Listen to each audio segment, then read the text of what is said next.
નમસ્કાર વિદ્યાર્થી મિત્રો, આજના વિડીયોમાં વિદ્યાર્થી મિત્રો ધોરણ 10 છે, વિષય મિત્રો જે ગુજરાતી છે, જે તમારી ગાલા અસાઇનમેન્ટ બુક 2025 છે, તો એમાં જે પ્રશ્નપત્ર 4નું મિત્રો વિભાગ સી અને ડીનું સોલ્યુશન આજના વિડીયોમાં આપણે જોઈશું. તો વિડીયોને મિત્રો લાસ્ટ સુધી જોજો અને આપણી ચેનલ પર તમે નવા હોય તો પ્લીઝ મિત્રો ચેનલને જરૂરથી સબસ્ક્રાઇબ કરી લેજો અને આ વિડીયોને એક લાઇક જરૂરથી કરજો. તો મિત્રો આપણે વિડીયોને અહીં સ્ટાર્ટ કરીએ છીએ. ઓકે, તો પહેલાં છે કે કૌંસમાં આપેલા વિકલ્પોમાંથી સાચો વિકલ્પ પસંદ કરીને જવાબ લખવાનો છે. તેમાં છે કે નીચેના શબ્દોની સાચી જોડણી શોધીને લખો. તો પહેલું સુરક્ષિત છે, તો સુરક્ષિતની સાચી જોડણી આ રીતે આવશે, ખાસ જોઈ લેજો. ઓકે, પછી કુલ દીપક છે, તો કુલ દીપકની સાચી જોડણી બીજા નંબરનું જે કુલ દીપક આવશે. ઓકે, પછી જે તત પ્લસ અનુસાર શબ્દની સાચી સંધિ જોડો, તો શું આવશે? તદાનુસાર. પછી માછીમાર શબ્દનો સમાસ ઓળખાવો, તો માછીમાર શબ્દનો સમાસ ઉપપદ આવશે. પછી નીચે આપેલ બંને શબ્દના જોડણી ભેદે થતા અર્થભેદ જણાવો. ઓકે, તો પહેલો છે માંદા, તો આવશે બીમાર, અને બીજું છે માદા, તો આવશે સ્ત્રી જાત આવશે. ઓકે, પછી મિત્રો જે સૂર્ય મંદિરે ગુજરાતનો હું ધવલ તેજનો ભૃંગ વાક્યમાંના અલંકારનો પ્રકાર જણાવો, તો રૂપક અલંકાર આવશે. ઓકે, પછી મિત્રો છે વાર્ષિક શબ્દમાં કયો પ્રત્યય રહેલો છે તે જણાવો, તો વાર્ષિક શબ્દમાં પર પ્રત્યય રહેલો છે. પછી સમાનાર્થી શબ્દ શોધીને લખવાનો છે. કૂપ, તો આવશે કૂવો, અને પય આવશે પગ, આ રીતે આવશે.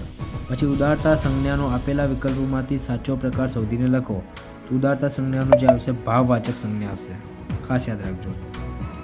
પછી મિત્રો છે નીચેના પ્રશ્નોના માગ્યા પ્રમાણે જવાબ લખો. તેમાં છે કે નીચેના રૂઢિપ્રયોગના અર્થ આપો. તેમાં છે ધ્વજ ફરકાવવો, તેનો રૂઢિપ્રયોગનો અર્થ આવશે વિજય મેળવવો. પછી જે કહેવતનો અર્થ લખવાનો છે. બોડીને ત્યાં વળી કહાણી કેવી, તો કે જેની પાસે ખાવાનું ન હોય એવા ગરીબ પાસે સાધન ક્યાંથી? શું આવશે?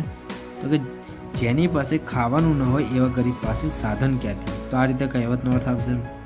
પછી જે નીચેના શબ્દ સમૂહ માટે એક શબ્દ લખો. રસ્તાનો જાણનાર, તો આવશે ભૂમિયો. પછી નીચેના શબ્દોની વિરોધી શબ્દ લખવાનો છે. સુગંધ, તો આવશે દુર્ગંધ. ઓકે, પછી જે મિત્રો અહીં નીચેના વાક્યને કર્મણીમાં ફેરવો. તો કે હું તો ભૂતકાળ બાદ કરીને જીવતો હતો, તો શું આવશે? કે મારાથી તો ભૂતકાળને બાદ કરીને જીવવાનું હતું.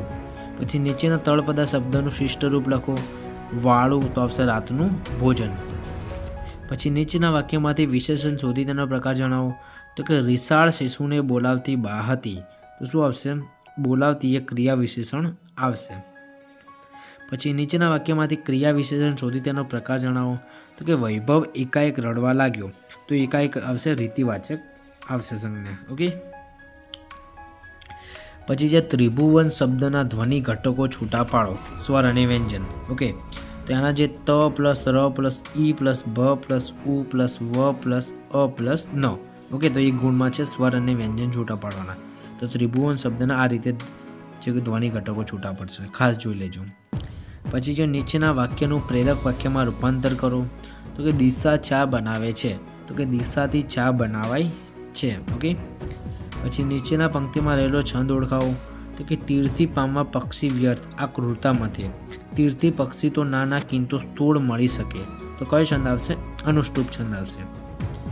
પછી યમન સભલગા કયા છંદનું બંધારણ છે? તો કયો છંદ? શિખરણી છંદ આવશે, ખાસ યાદ રાખજો. કયો છંદ? શિખરણી. ઓકે, પછી મિત્રો વિભાગ ડી છે. તો વિભાગ ડીની અંદર પહેલાં શું આપેલું છે? 4 ગુણમાં છે અર્થ વિસ્તાર આપેલો છે. મિત્રો આના વિડીયો તમને જે યુટ્યુબમાં મળી જશે, તો ખાસ મિત્રો અર્થ વિસ્તાર કેવી રીતે લખવો, તો એના વિશે પણ વિડીયો તમને યુટ્યુબમાં મળી જશે, તો ખાસ સર્ચ કરીને તમે જોઈ લેજો. ઓકે, પછી જે તમારી શાળામાં યોજાયેલા રમતોત્સવનો અહેવાલ આશરે 100 શબ્દોમાં લખો. આનો વિડીયો પણ હું તમને જે લિંક ડિસ્ક્રિપ્શનમાં આપી દઉં છું, તો ખાસ મિત્રો તમે જોઈ લેજો. પછી જે 4 ગુણમાં છે ગદ્યખંડનો આશરે 3જા ભાગમાં સંક્ષેપીકરણ કરવાનું છે, એ પણ તમે જોઈ શકો છો. પેરેગ્રાફ આપેલો છે, એનું 3જા ભાગમાં સંક્ષેપીકરણ કરવાનું છે અને એનું જે શીર્ષક આપવાનું છે. પછી જે મિત્રો ગમે તે એક વિષય પર આપેલા મુદ્દાને આધારે આશરે 250 શબ્દોમાં નિબંધ લખવાનો છે. 8 ગુણમાં છે નિબંધ. તો કે પુરુષાર્થ એ જ પ્રારબ્ધ, કા નિબંધ જે મોસ્ટ ટાઈમ બી છે. પછી કન્યા વિદાય, કરુણ મંગલ પ્રસંગ, પછી જે મિત્રતાની મીઠાશ, તો મિત્રતાની મીઠાશ મિત્રો મોસ્ટ ટાઈમ બી છે. આને પણ વિડીયો હું તમને લિંક ડિસ્ક્રિપ્શન બોક્સમાં આપી દઉં છું, તો ત્યાંથી તમે લોકો જોઈ શકો છો, અથવા તો તમે યુટ્યુબમાં પણ સર્ચ કરી શકો છો. ઓકે, તો આ રીતે મિત્રો જે સોલ્યુશન આવશે. આઈ હોપ કે મિત્રો તમને આ વિડીયો ગમે છે. વિડીયો ગમે તો વિડીયોને એક લાઈક અને મિત્રો ચેનલને જરૂરથી સબસ્ક્રાઈબ કરી લેજો. Thank you so much for watching. જય હિન્દ, જય ભારત.